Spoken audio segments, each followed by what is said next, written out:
I told you I'm not here to mess around. And you welcome back to my channel. जैसा कि आप सबको पता होगा कि कल्चर हमारे प्रीलिम्स में कितना इम्पोर्टेंस रखता है, तो ये है कल्चर की विजन आईएएस की पीटी। तो पीटी पढ़ने में हम सारे लोग बहुत बार ऐसा करते हैं कि हम पीटी को पूरा कंप्लीट तो कर लेते हैं, लेकिन ये जो लास्ट में जो अपेंडिक्स रह जाता है ना, जैसे कि अपेंडिक्स 1 2 3 4 5 6, इसको हम अक्सर कर छोड़ देते हैं, जबकि हम जानते हैं कि इसमें जो भी इंडेक्सेस दिए गए हैं अपेंडिक्सेस में, वो बहुत ज़्यादा इंपॉर्टेंस होते हैं हमारे प्रीलिम्स पॉइंट ऑफ व्यू से। तो आज मैं इस सीरीज़ को शुरू कर रहा हूँ, जिससे कि हम सारे पीटीज़ के अपेंडिक्स को कंप्लीट करेंगे वन बाय वन। तो सबसे पहले करते हैं कल्चर का। तो मैं ना अपेंडिक्स को उल्टी तरफ से शुरू करूँगा, जैसे कि मैं अपेंडिक्स 6 को आज शुरू करता हूँ, उसके बाद 5 4 3 2 1 ऐसे करके हम सारी अपेंडिक्स को कंप्लीट करेंगे। पहले कल्चर का करेंगे, उसके बाद किसी और सब्जेक्ट का करेंगे। तो आज हमारी अपेंडिक्स में 6 नंबर पे है world heritage sites in India, जो कि इत्तेफाक से बहुत ज़्यादा इंपॉर्टेंट हमारे प्रीलिम्स पॉइंट ऑफ व्यू से। तो चलिए, जिन लोगों ने world heritage sites in India को कंप्लीट कर लिया है वो रिवाइज़ कर सकते हैं, और जिन्होंने एक बार भी नहीं देखा है कि क्या न्यूज़ में है वर्ल्ड हेरिटेज साइट्स, तो वो मेरे साथ पहली बार पढ़ सकते हैं, और जिन्होंने पढ़ लिया है वो रिवाइज़ कर सकते हैं। तो चलिए शुरू करते हैं। तो हम पहुंच चुके हैं appendix number 6, world heritage sites in India, UNESCO world heritage sites in India. तो सबसे पहले इसका इंडिकेशन देख लेते हैं कि ये जो कलर्ड स्क्वायर है कल्चरल साइट्स का है, जो कि 35 है, और नॉर्मल स्क्वायर है नेचुरल साइट्स, जो कि 7 है, और जो कलर्ड सर्कल है वो है मिक्स साइट्स, जो कि 1 है। तो टोटल कुल मिला के हो गया 35 + 7 42 एंड +1 43। तो हम इसको याद रखेंगे कि there are total 43 UNESCO world heritage sites in India. तो हम चलिए स्टेट्स बाय स्टेट्स मेमोराइज़ करते हैं कि कौन कौन सी यूनेस्को वर्ल्ड हेरिटेज साइट्स हैं हमारे इंडिया में, और इसको हम मेमोराइज़ करने के बाद बड़ी आसानी से जो है पीटी के किसी भी प्रीलिम्स के कोई भी क्वेश्चन को हम टैकल कर पाएंगे, या फिर हम याद रख सकेंगे कि कौन सी साइट्स कहाँ से है। क्योंकि हम में से बहुत सारे लोग दिल्ली से हैं, तो सबसे पहले दिल्ली से शुरू करते हैं। तो दिल्ली में हम बहुत ज़्यादा घूम चुके हैं, तो हमको पता ही होगा कि Humayun tomb, Qutub Minar and its monuments, and red fort complex, जो कि दिल्ली की आइकॉनिक मॉन्यूमेंट्स हैं, ये यूनेस्को वर्ल्ड हेरिटेज साइट्स भी हैं। तो हम इसे याद रखेंगे, Humayun tomb, Qutub Minar and its monuments, and red fort complex 3, and these all 3 are cultural sites of Delhi. Okay, उसके बाद हम उत्तराखंड पे चलते हैं। उत्तराखंड में ये है Nanda Devi and valley of flowers. इसमें येली लिखा हुआ है, जो प्रिंटिंग मिस्टेक है, इट्स वैली ऑफ फ्लावर्स, जो कि एक सिंगल साइट है, Nanda Devi and valley of flowers, और ये है एक नेचुरल साइट। तो दिल्ली और उत्तराखंड पढ़ चुके हैं। अभी तीसरे नंबर के स्टेट पे चलते हैं, जो कि हिमाचल प्रदेश। तो हिमाचल प्रदेश में है माउंटेन रेलवेज ऑफ इंडिया, जो कि है कल्चरल साइट, और ग्रेट हिमालयन नेशनल पार्क, जो कि है नेचुरल साइट। तो हिमाचल प्रदेश में टोटल 2 है, एक mountain railways of India and great Himalayan national park. तो 3 स्टेट्स पढ़ लिया है। उसके बाद चलते हैं चंडीगढ़ पे। तो चंडीगढ़ में है आर्किटेक्चरल वर्क ऑफ ले कॉर्बूज़ियर, या फिर आप इसको ऐसे पढ़ सकते हैं, आर्किटेक्चरल वर्क ऑफ ले कॉर्बूज़ियर, जैसे आप प्रोनाउंस करना चाहें। तो चंडीगढ़ में है सिंगल साइट। तो चलिए, हम 4 पढ़ चुके हैं। सबसे पहले पढ़ा हमने दिल्ली, उसके बाद हमने पढ़ा उत्तराखंड, फिर हिमाचल प्रदेश और चंडीगढ़। उसके बाद हम आते हैं राजस्थान पे। तो राजस्थान में है केवलादेव नेशनल पार्क, जो कि नेचुरल साइट है। उसके बाद the Jantar Mantar Jaipur, hill forts of Rajasthan, जिसमें है चित्तौड़गढ़, कुंभलगढ़, रणथंभौर, अंबर सब cluster, and Jaisalmer and Ghaghara.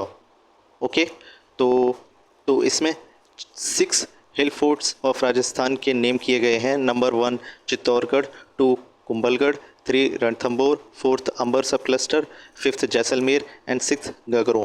तो हम इन 6 हिल फोर्ट्स ऑफ राजस्थान को याद रखेंगे, जो सारे यूनेस्को वर्ल्ड हेरिटेज साइट हैं। उसके बाद है जयपुर, जो कि पिंक सिटी ऑफ इंडिया बोला जाता है, इसको याद रखेंगे। तो इसमें 3 है कल्चरल साइट्स, और केवलादेव नेशनल पार्क एक हमारा नेचुरल साइट। तो राजस्थान को पढ़ने के बाद हम वेस्ट साइड को कंप्लीट कर लेते हैं। तो फिर हम आ जाते हैं मध्य प्रदेश पे। तो मध्य प्रदेश में है Khajuraho group of monuments, Buddhist monuments at Sanchi, and rock shelters of Bhimbetka, जो कि तीनों ही कल्चरल साइट हैं। तो हम इसको कैसे भी अपना एक्रोनिम बना के याद रख सकते हैं। Khajuraho group of monuments, Buddhist monuments at Sanchi and rock shelters of Bhimbetka.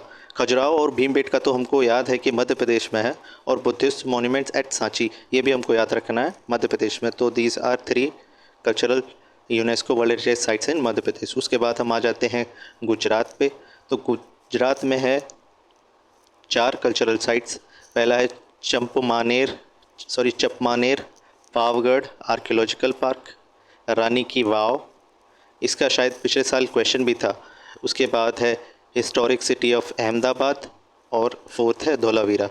Dholavira तो हमको याद रखना है क्योंकि ये हड़प्पा की साइट भी है। तो 4 साइट्स के 4 UNESCO world heritage sites Gujarat में क्या क्या है? Champaner archaeological park, Rani ki Vav, historic city of Ahmedabad and Dholavira. फिर हम थोड़े नीचे आते हैं, उसके बाद महाराष्ट्र है। तो महाराष्ट्र में बहुत सारी साइट्स हैं। 4 तो कल्चरल साइट्स हैं, 5 कल्चरल साइट्स हैं और 1 नेचुरल साइट है। तो उन चारों 5 के नाम पढ़ते हैं। Ajanta caves, Ellora caves, Elephanta caves. तो हमारे लिए काफ़ी आसान हो गया है क्योंकि महाराष्ट्र को 3 केव्स थी कल्चरल साइट्स हैं, अजंता, एलोरा, एलिफेंटा। तीनों याद रखते हैं, ये 3 एक साथ, अजंता, एलोरा, एलिफेंटा। एंड देन उसके बाद 4th है Chhatrapati Shivaji terminus, formerly Victoria terminus. फिर से पढ़ते हैं इसको, Chhatrapati Shivaji terminus, formerly Victoria terminus. ठीक है, शिवाजी और विक्टोरिया टर्मिनस एक ही है, इसको याद रखते हैं हम। और एक और कल्चरल साइट है नीचे दिया गया, एंसेंबल ऑफ मुंबई। ओके, तो महाराष्ट्र से मुंबई को याद रखेंगे कि Mumbai is also a UNESCO world heritage site. Ensemble याद रखें, एंसेंबल ऑफ मुंबई। तो हमको ये 5 याद ही हो गई हैं लगभग, अजंता, एलोरा, एलिफेंटा, शिवाजी एंड मुंबई। और उसके बाद एक बचता है जो कि नेचुरल साइट है, जिसको बोलते हैं western Ghats, the Victorian and art deco. Okay, तो वेस्टर्न घाट्स को याद रखेंगे। उसके बाद जो भी नाम आगे दिया गया होगा हम समझ जाएंगे कि ये यूनेस्को वर्ल्ड हेरिटेज साइट है। उसके बाद आ जाते हैं गोवा पे। तो गोवा में churches and convents of Goa. Goa को तो पता ही है, पोर्तुगीज़ का जो अराइवल था उसकी वजह से प्रोमिनेंस में है। हमको हमेशा से याद है कि गोवा किस वजह से फेमस है, तो उसी वजह से churches and convents of Goa are UNESCO world heritage sites. Okay, ये याद रह गया है हमको अभी से।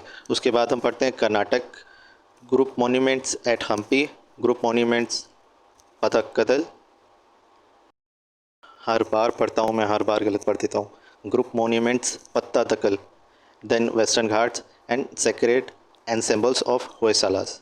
तो ना हम कर्नाटक की सबसे पहले सेग्रीगेट करते हैं। इसमें हैं 3 cultural sites, monuments at Hampi, monuments at Pattadakal and sacred ensembles of Hoysalas. Okay, तो कर्नाटका को होयसाला, पत्तादकल, हम्पी इस तरीके से याद रखते हैं, और जो कि तीनों कल्चरल साइट हैं। और नेचुरल साइट्स में है वेस्टर्न घाट्स। तो वेस्टर्न घाट्स हमारे महाराष्ट्र में भी था, लेकिन हम याद रखेंगे कि जो कर्नाटक में है वो सिर्फ सिंपली वेस्टर्न घाट्स बोला गया है यूनेस्को वर्ल्ड हेरिटेज साइट्स, जबकि महाराष्ट्र में the Victorian and art deco, western Ghats के साथ the Victorian and art deco जो है उसको, उसके साथ महाराष्ट्र में उसको यूनेस्को वर्ल्ड हेरिटेज साइट बोला गया है। तो कर्नाटक याद हो गया क्योंकि इसमें 3 कल्चरल साइट है और एक जो है वेस्टर्न घाट्स जो नेचुरल साइट है। उसके बाद हम आते हैं केरला पे। केरला में भी वेस्टर्न घाट्स ही एक नेचुरल साइट है जो कि वर्ल्ड हेरिटेज साइट है। तो अभी तक हमको 3 स्टेट्स मिल चुके हैं, महाराष्ट्र, कर्नाटका एंड केरला, जिसमें वेस्टर्न घाट्स एक natural UNESCO world heritage site है। ठीक है, उसके बाद आगे चलते हैं तो तमिलनाडु। तो तमिलनाडु में है 3 कल्चरल साइट्स जिनके नाम है the group monuments at Mahabalipuram, great living Chola temple, 3rd है mountain railways of India and once again western Ghats. Okay, तो हम पहले तमिलनाडु के 3 कल्चरल साइट्स याद कर लेते हैं। महाबलीपुरम के मॉन्यूमेंट्स, लिविंग चोला टेम्पल्स जो ग्रेट लिविंग चोला टेम्पल्स, और माउंटेन रेलवेज ऑफ इंडिया। ठीक है, माउंटेन रेलवेज, चोला टेम्पल्स, महाबलीपुरम, तमिलनाडु।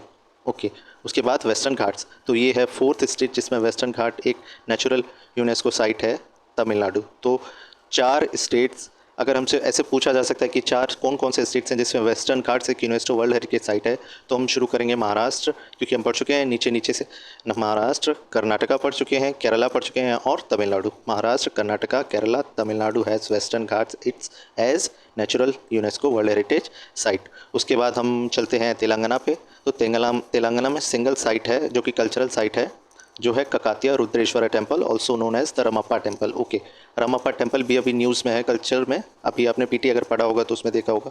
तो ककातिया रुद्रेश्वरा टेम्पल, उसको रमप्पा टेम्पल भी बोलते हैं। तो तेलंगाना याद हो गया है, एक ही है सिंपल कल्चरल साइट। उसके बाद हम चलते हैं उड़ीसा पे। जो सन टेम्पल है उड़ीसा का, जो तो ऑलरेडी फेमस है, जगन्नाथ की वजह से ये न्यूज़ में था अभी। ओके, क्योंकि वहाँ पे वो जो वो जो रत्न भंडार है ना, वो 46 ईयर्स के बाद ओपन हुआ है जगन्नाथ टेम्पल में उड़ीसा में, इसलिए वो न्यूज़ में है। तो वो तो है ही है, उसलिए जो सन टेम्पल कोणार्क का है वो यूनेस्को वर्ल्ड हेरिटेज साइट है, ये हम याद रखेंगे। उसके बाद है वेस्ट बंगाल, सुंदरबंस, जो कि क्या है, एक नेचुरल साइट है, तो सुंदरबंस नेशनल। ओके, उसके बाद mountain railways of India and Shanti Niketan. अगर आपने ध्यान से पढ़ा हो तो mountain railways of India Tamil Nadu का भी यूनेस्को वर्ल्ड हेरिटेज साइट है और वेस्ट बंगाल का भी है, तो तमिलनाडु और वेस्ट बंगाल। ओके, तो क्या क्या है वेस्ट बंगाल में? Sundarbans, mountain railways of India and Shanti Niketan. Shanti Niketan हमको वेस्ट बंगाल का याद रहना चाहिए, क्योंकि ये हमारी हिस्ट्री में भी है, मॉडर्न हिस्ट्री में शांति निकेतन। किस वजह से आप कमेंट में बताइएगा अगर आपको याद हो तो। उसके बाद हम आ जाते हैं असम पे। यूपी को हम सबसे बाद में करेंगे क्योंकि सबसे आसान वही है। तो असम में है Kaziranga national park, Manas wild life century and moidams. Moidams आपको पता होना चाहिए, रिसेंटली ही ऐड किया गया है, इसी वजह से सारी यूनेस्को साइट्स और ज़्यादा इम्पोर्टेंस रखती हैं। तो मोइदम्स असम में है, असम में याद रख के जाइए, मेरे साथ बार बार रिपीट करिए, मोइदम्स इज़ इन असम। असम में है काजीरंगा नेशनल पार्क और Manas wild life sanctuary also, जो कि हैं natural, I think natural sites, yes these are natural sites and Moidam is a cultural site. Assam में है टोटल 3। उसके बाद आते हैं सिक्किम में। सिक्किम में है सिंगल, तो पूरी यूनेस्को वर्ल्ड हेरिटेज साइट की अकेली ये साइट है जिसको मिक्स्ड साइट बोलते हैं, UNESCO world heritage mixed site Kanchenjunga national park Sikkim. तो ये अपने आप में इसीलिए इंपॉर्टेंस रखती है क्योंकि ये अकेली mixed UNESCO world heritage site है, Kanchenjunga national park in Sikkim. Okay, याद हो गया। उसके बाद बिहार, महाबोधि टेम्पल, हमको पता ही है किस वजह से इंपॉर्टेंस में है, कॉम्प्लेक्स एट बोध गया। Okay, Mahabodhi Bodh Gaya, archaeological site of Nalanda Mahavihara. Okay, तो नालंदा हमको पता ही है, बोध गया पता है और महाबोधि टेम्पल पता है, तो ये तीनों ही बिहार में हैं और जो तीनों ही कल्चरल साइट हैं यूनेस्को की। तो याद हो गया है, महाबोधि, बोध गया एंड नालंदा महावीरा। तो लास्ट में हम चलते हैं उत्तर प्रदेश पे, और उत्तर प्रदेश में है आगरा फोर्ट, जो कि बहुत ज़्यादा फेमस है, ताजमहल जो उससे भी ज़्यादा फेमस है, और उसके बाद फ़तेहपुर सीकरी जो भी फेमस है इन दोनों के बाद। तो उत्तर प्रदेश में है 3 और तीनों की तीनों हैं कल्चरल साइट्स। तो हमको लगता है यूनेस्को वर्ल्ड हेरिटेज साइट्स लगभग याद ही हो गई हैं, क्योंकि आप दिल्ली से शुरू करे थे, हुमायूं कुतुब मीनार, रेड फोर्ट, फिर हिमाचल में गए माउंटेन रेलवेज़ ऑफ इंडिया। अच्छा हाँ, अच्छा इस तरीके से याद रखें तो हिमाचल में भी माउंटेन रेलवेज़ ऑफ इंडिया एक यूनेस्को साइट है, और माउंटेन रेलवेज़ कहाँ कहाँ पे है? वेस्ट बंगाल, और एक लास्ट में था तमिलनाडु। तो हम इसको भी अगर इस तरीके से भी क्वेश्चन आ सकता है कि mountain Railways of India UNESCO site किस किस स्टेट्स में है? तमिलनाडु, वेस्ट बंगाल और हिमाचल प्रदेश, यही हमारा आंसर होगा, हमको ये याद रखना होगा। तो दिल्ली, चंडीगढ़, राजस्थान, मध्य प्रदेश, गुजरात, महाराष्ट्र, गोवा, कर्नाटका, तमिलनाडु। आप कमेंट्स में बताइएगा कि कौन कौन से स्टेट हैं जिनमें एक भी यूनेस्को वर्ल्ड हेरिटेज साइट नहीं है। उसके बाद चलिए यहीं पे एंड करते हैं, और इसके बाद मैं अपेंडिक्स का फिफ्थ जो अपेंडिक्स है कल्चर की पीटी की, वो मैं पढ़ूँगा, आपको भी पढ़ाऊँगा। तो चलिए बने रहिए और सब्सक्राइब करिए ऐसी ही बहुत ज़्यादा इन्फॉर्मेटिव वीडियोज़ के लिए। Thank you. Not a party day.